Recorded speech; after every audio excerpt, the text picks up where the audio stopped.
Kentucky News, October 11, 2013.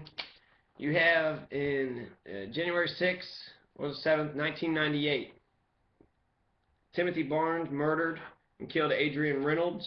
He killed him in jail at the Jefferson County Jail right here. I was in the middle of the story in the last video about my experiences for alleged jaywalking. I got beat up. I got $28,000 in medical bills. They broke my nose, all for alleged jaywalking. And when I went to jail, they processed me and I got released on my own recognizance. And as I was being released on my own recognizance, they were frisking 3 or 4 of us at the very end. We were all getting released one last time before we left. So we all had our hands up against the wall, and they were going to pat us down again, which the police officers initially did when we went into the jail. Everybody was patted down, went through went through the screening metal detectors, and they changed our uniform. So like, what could we possibly have had on our persons at that point? Whatever we would have picked up, from somebody who might have had something, or maybe from somebody on the inside, or somebody had planted something. So the whole the frisk at the very end was unnecessary. They had lined us all up, and when I was telling the story, when we were lined up, what had happened to me to the gentleman that was right next to me, and this jailer started making fun of me, so, acting like I was talking to myself. And so I turned around him and started, kind of mocking him. And he was like, "What are you doing?" And I was like, "Well, what are you doing?" He was like, "Oh, I'm working." And I was like, "Oh, it don't look like you're working. It looks like you're just sitting there just making fun of me." And when I said that, he didn't like the tone of it, and he got up immediately, and the other gentleman got up, and then he was like, touch him, do this, do this. And when they were frisking me, he touched my chode, he touched the underneath my nutsack. Which, why did they do that? What was the point of it? There was no point in that. And when they did that, they molested me. They sexually molested me. And when they did that, I said, that doesn't make me gay. It makes you gay. You're the one that's putting your homoeroticism on me. It isn't. It's not what I wanted. It's not professional, and it's sick. It's sick how these jailers operated. And then once they did that, then they, I said, that makes you gay. When I said that, then they was like, okay, come here. And then they took me, they threw me into the back room. They like hog tied me. I was on my stomach on the ground. And then they lifted me up and they put me on this metal bench. When they did that, I got a gash on my eye, and I started bleeding all over the place. And when I started, they were beating up on my body. When I started bleeding, then that's when they kind of backed off and then just let me bleed for a while. Lady comes in, stitches me up, or no, before a dude comes in, he kind of says, "So you done being mad? You done being talking?" And I was like, "Yeah, whatever." And he says, "I'm not gay, right?" I was like, "Yeah, I know." And he said, "Okay." And he came in and released the cuffs and let me sit, in my own person. Then the lady came in, the nurse came in and patched my face up. And she even said, "Aren't you getting released? Like, why did this happen?" And it was kind of like, and he just started mouthing me, and I started mouthing back. You know what I mean? Like, he's sitting there making fun of me while I'm getting frisked, while I'm not doing anything weird. I'm talking to my friend, about what had happened in the middle of their orders, but I guess they need 100% silence so they can concentrate on what they're doing on searching somebody for weapons. But I was just talking to him what had happened with my incident. So it just shows me how the jail in Louisville, Kentucky is. It shows me how the whole system is really just geared against the person. That the cops are beating you and you're a victim, you'll just keep on getting victimized throughout the entire system, throughout the entire way. The U of L hospital wouldn't fix me. I had police officers over me, so what? They ain't going to do anything for me, and what am I going to do? Get mad and say, "Hey, no, fix me. I need to be fixed now. Fix me." And it was like, no. And so they allowed my nose to be broken for several weeks before they did anything about it. And if they would have fixed it initially, it wouldn't have had so many issues. So there were several issues that happened. I had gone through this incident. Actually has turned my life upside down. And but again, I don't know. It makes me feel like it's bullshit. It's bullshit. Okay, it's all bullshit. I'm trying to put a positive spin onto it, but it lets me know how the system is. How the system is here in Louisville. I get a bird's eye view. I get to see how the process works, and how there was one man when I was sitting there. He was just banging his head and his hand against the window, and there's blood streams all over the place. And we just listened to this man just beat himself basically into a bloody mess. And this was just normal. This was typical. Like, how could you not lose your mind when people are sitting there just hurting themselves over and over again? And they're sadistic psychopaths, so they don't care if somebody's hurting themselves.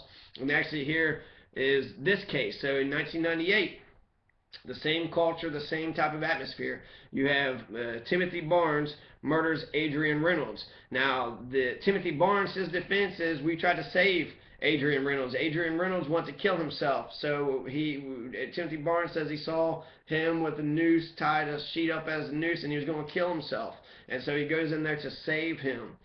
And 1 out of 5 jailers were beating on Adrian Reynolds, and that was Timothy Barnes. So Timothy Barnes, along with 4 other jailers, are beating up on Adrian Reynolds in cell 6 here in the Jefferson County Jail. So Timothy Barnes is a big man. They say he's a hulk of a man. He's a size 13 boot.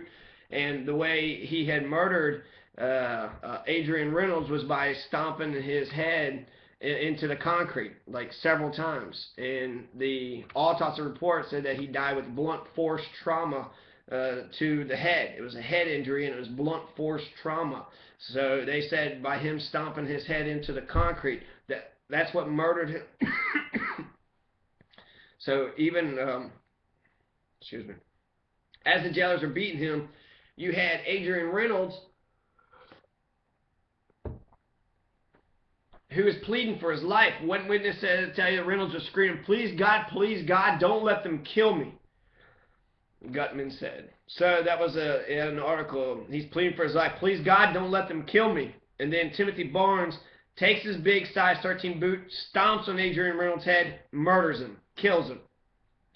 So he kicked Adrian Reynolds in the head several times against the concrete, and the mayor's committee said that internal affair. They did an internal investigation on this, and there's too many discrepancies. It was totally fucked up. Him kicking the head against the concrete reminds me of American History X, when he tells the black man to put his teeth on the curb, and then he kicks his head, right? And then it splits his head, kills him, and then he goes to prison for that. A white supremacist is what did that. And so I can only think this is a white supremacist type of bullshit. You know, Adrian Reynolds, they say they try to save him. They try to save him by stomping his head into the concrete. Timothy Barnes, right, was killed, or kicked Adrian Reynolds. Timothy Barnes lives. Adrian Reynolds dies. And, you know, that's what we're faced with. That's what we see here, is this horrific incident that happens in the jailer. And this has been behind closed doors. Nobody knows what's happened. There's no witnesses. And all you have is whatever people or other inmates had saw or had heard while this whole ordeal was happening. So here's the story. Well, this is one correctional. Let's see. They sue his former boss. Correction Daily News. No.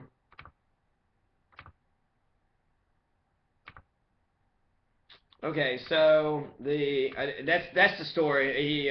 Timothy Barnes kicks Adrian Reynolds in the head, and he dies.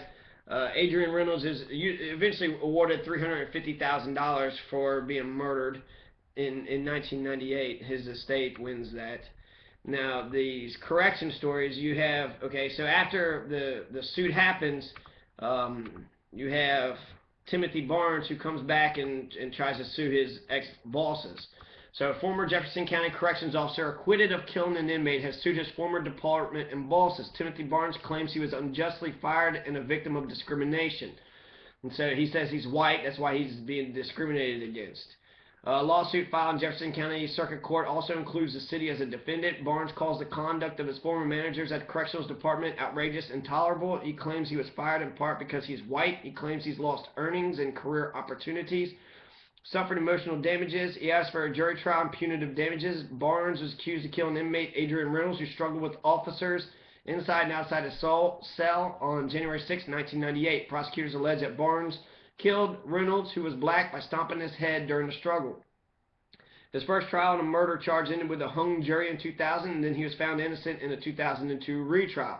Barnes was fired October 18, 2002, the day the second trial ended, according to the lawsuit. One of the former corrections chief named in the suit, Ronald Bishop, said Barnes' firing had nothing to do with his being charged with murder, but rather his actions on the night Reynolds died. He was fired because he violated jail policies with excessive use of force and improper restraining techniques, Bishop told a Courier-Journal Louisville interview. Bishop, who is black, also said that race was not a factor.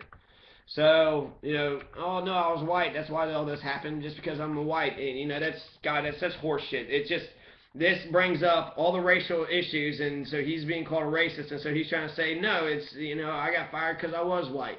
I think this is, lawsuit is totally bogus. This is published by Associated Press in 2004. But it does show, what had happened to him. It says he's acquitted, so he has these cases, but he's fired after the second trial had ended. So after the second trial had ended and he's found innocent, the police department decides to fire him anyways, or the corrections, the jail decides to fire him. And they fired him, they say, because he used improper restraining techniques and the excessive use of force. So they admitted that he used too much force. He murdered the dude. He killed the dude. And I don't know how he got acquitted. I don't know how a jury didn't believe what had happened to the dude. You got 5 fucking jailers beating up on this dude. And then dude's dead. And nobody gets any murder charges. They put the dude inside a cage. And, they drove, if he was crazy, or if he was acting crazy, they drove him insane. How can, being isolated, that's like how you try to, hurt somebody. You put him in solitary confinement. So he's in solitary confinement. Now he's getting beat up by everybody. He's pleading for his life. Gets his head stopped into the concrete. Now he lives no more. That's the end of his life. And this is how we pursue justice here in Louisville, Kentucky. At least that is how they did it in 1998. In 1998, there was no justice. Now, this isn't the only time that the jailers have done something. And Jeff Tang from Wave3.com, he writes, April 21st, 2005, correction officers arrested after inmates say they used excessive force. 3 Louisville Metro corrections officers found themselves on the wrong side of the law this week. They were arrested April 20th and suspended without pay after an inmate accused them of using excessive force while he's in handcuffs. Jeff Tang investigates. 3 officers, Sergeant Robert Arnold, 41, and officers Joshua Spinton, 30, and Scott D. Jarnett, 28, are accused of using excessive force to subdue a jail inmate on January 16th of this year. So Sergeant Robert Arnold, Joshua Spinton, and Scott D. Jarnett. Excessive force. January 16th of 2005. So this is 8 years ago. These folks could very well still be there. The spokesperson, Pam Windsor, says they will remain on suspension until charges are resolved. So they were suspended. They were charged with assault and official misconduct, both misdemeanors. Arnold, Spitton, and D. Jarnett. Their arrest warrants state that 3 white officers hurled racial slurs at inmate Adrian Garner, who is black, before punching and kicking him for 4 or 5 minutes. That's what they do. It's the best. I mean, they love that. When the jailers, Louisville jailers or Louisville police officers get some poor innocent person on the ground, they just love getting on top of them and hitting them and beating them up. They love hitting innocent people. They get off to this type of stuff. I see these factory farms where you got these weird psychos just punching cows and taking the little pigs and, just having a good old time, abusing them and murdering them, doing all these horrible things to them, just having, a ball of a time. Well, that's Jeffrey Dahmer type shit. When Jeffrey Dahmer got sexual thrill out of killing cats, and then that sexual desire wasn't being ingratiated, so he had to move on to bigger and better things. But that's an indication of a future serial killer, a psychopath, someone who is torturing and hurting pets, someone that can hurt another living creature and they get satisfaction out of that. That's going to be a psychopath. That's going to be a bad human being. And that's what these folks are like, That's what these correction officers are like. They're hurling racial slurs, and the whole system is messed up. I mean, like, if they was to defend themselves, this guy, only gets beat up so he doesn't die. But Adrian Reynolds, if he was to defend himself, he's going to be hitting an officer, and then he's going to be in jail for several more years. Because they'll, pad the fucking thing, they'll lie through their fucking teeth, and they'll get more charges on dudes. So you could go into jail over misdemeanor and never come out over some fucking bullshit because they're treating you like a goddamn fucking asshole. They treat you like fucking, like a piece of shit, like a fucking murderer and rapist piece of shit. That's what they treat anybody that walks through the doors. Whether you're guilty or not, they don't give a fuck. You're a piece of shit. You're in this fucking door, you're a piece of shit, fuck you. Understand your role, understand your place. You're a nobody, just do as the fuck as you're told. And, that's it. And, it's ridiculous because it doesn't work. Rehab, it makes people better and tries to get them, to become better people. But if they're getting beat up all the time, they're seeing that might makes right. They're being trained to, that force solves all problems, violence solves all problems. And, it does nothing for the society. It does nothing for anybody to keep people in a pen and just to terrorize the fuck out of them. It would make more sense to treat them as people, be like Andy Griffith, where you have Aunt B actually making them breakfast and stuff and treating them like people. There's some of the animals out there, the murderers and rapists and the pedophiles. Put them off to the side, but the other people, the non-violent offenders, those accused of jaywalking, that they don't deserve to be treated like animals. I mean, that's really stupid. That makes no sense.